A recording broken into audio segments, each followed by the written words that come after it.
Now I'm going to be tying a wet fly. This one's called the Morton Gold, so it's going to be my first one, so we'll see how it goes. Normally I tie 2 or 3 before you get a feel for the fly, but it's a basic or a standard sort of wet fly. It's a great fly for in the area where I live, especially in the hill lochs. For wild brown trout, it's very good. So anyway, hook choice, looking sort of 12s, 14s, something about that. It's good sizes. Just a size 12. It's a fully mill. It's an all-purpose medium. It's a nice wire. You could use a heavier wire if you want. Thread, just going to use the uni thread in black and 8/0. So we're going to start at the eye, come down maybe 2 or 3 mil. We catch in some dyed black cock hackle fibres. So we get some cock hackle fibres, just bring them 90 degrees from the stem. You're looking for a tail length round about the shank of the hook to be over the back, so there. Now times it's easier just to tie it in the way down, keeping the fibres on top. And then we work our way down, keeps it nice and smooth. So then we get to that point there, we can then trim away the waste. Now to protect the body I'm using a gold wire, just a sort of small or extra small wire is ideal. Now we're in line, we should be in line with the barb of the hook, so if I let the bobbin go it should be in line with the barb. So there's the wire going on, full length. Now what I'm going to do here, I just want to build the body up a wee bit.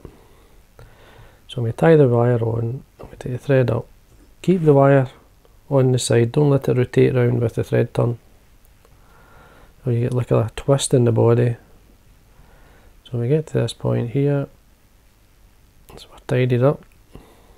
I've got the gold tinsel. Now I'm using basically, this is a male gold, but you could, which is a company in Ireland. The tinsel is quite fine. Uni Myla, again it's okay. So what I'm going to do is tie this in the way down with the gold facing me. Sometimes it's easier to do this. Because it's a fine tinsel or Myla tinsel, I can do this. I'm just checking to see where I am here at this point. And then come back up. I just like a good body on the fly. So get to this point. Now we come around, encouraging the tinsel, the gold to be on top, and the twist, or the tapered twist as you see there, is towards the hook. So that means this edge here is straight, and so we can then get a nice straight, a good start, and then we work our way up, slightly overlapping the last turn. Get to this point here, and we can now tie it off. 3 or 4 turns. Trim away. Just going to wax my thread. Nice straight turn at the back with the wire, and then we come up round about 5 turns or so. Straight up with the wire, follow up with the wire, the thread, sorry.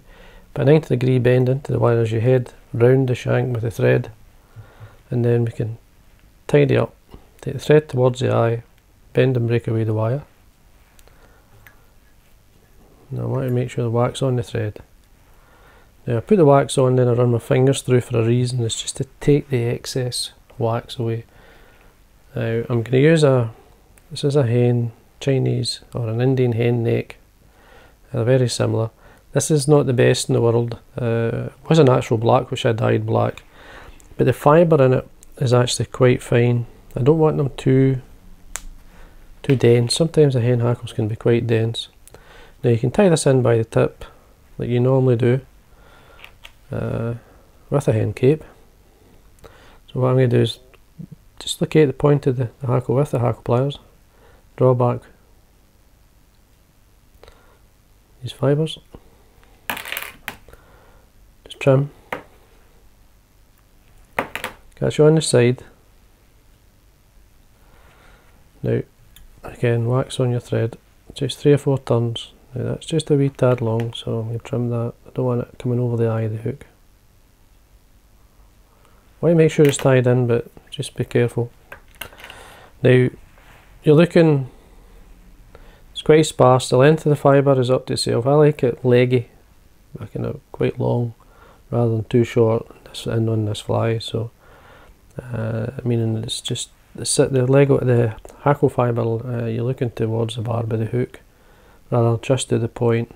So you're looking around, is again, depending the hackle, the feathers you're using, you may have to use 3 to 4 turns in this case. Cross your thread, make sure it's secure. Thread's waxed, so there's plenty of grip. Trim away the waste. Any fibre going forward, just lift it up and pull it back. A bit of wax, tidy the head area up, draw the fibre back, come back up, a nice base of thread down, ready for your wing. Now what we're looking to do is get the feather now for the wing, and this is the feather I'm using. See that greeny one? This feather comes from the Lady Amherst skin. Now you can use, there's a green feather very similar to it and used a lot in this fly from the golden pheasant. So if you've got the golden pheasant skin or the Lady Amherst skin, you can use either. To be honest with you, I quite like the one for the Lady Amherst. It stays together better. Now what I'm going to do here is just take away from the right and left side the fluff I don't want. A good even fibre length, and it's basically perfect either side to form a right and a left wing. Now what I do is just cut a V into the stem, and that will give you a nice right and left wing ready to tie on. Now in one of these feathers you'll get 3 or 4 flies. So just using this here, I'm just going to pull it in. I'm not going to be too fussy with it. So I'm pulling it in to get the right and the left. Length, want it just to the back of the hook. So we set that on the top and we fold it with a fine thumb down either side just to form the wing. When it's close, or you want it really on the shank of the hook, so you don't want a distance between, when you do a pinch and loop, the wing and the hook. If you've got a distance, or say a mil or two, what will happen is it will drop and twist. So I'm just checking the wing. Now I want it a wee bit lower, because it's on the stem. What we can do is go back. So then we just basically rub your fingers through it,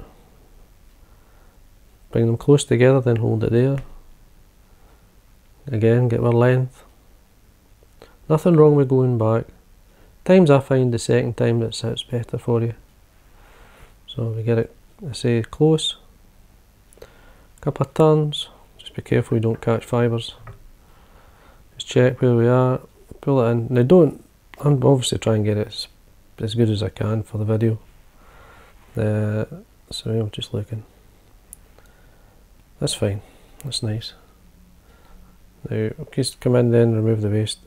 Now don't worry about the wing. When you start to fish this fly, the wing's going to get displaced, the fiber's going to separate, but it will swim perfect. It will still have that wing-like shape. Now what I'm doing here is just forming a shape of the head, using obviously the thread. Just come up. Happy with that. So what I'm going to do is then wet finish, and then varnish.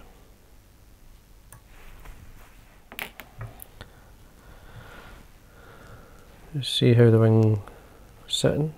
It looks fine. Then what we want, a couple of coats of varnish, or even a single coat is fine. Now just a clear varnish I'm using.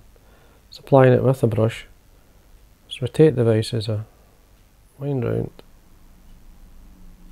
Just be careful you don't get it into the hackle too much, or the wing. And there we are. And that's the Morton Gold.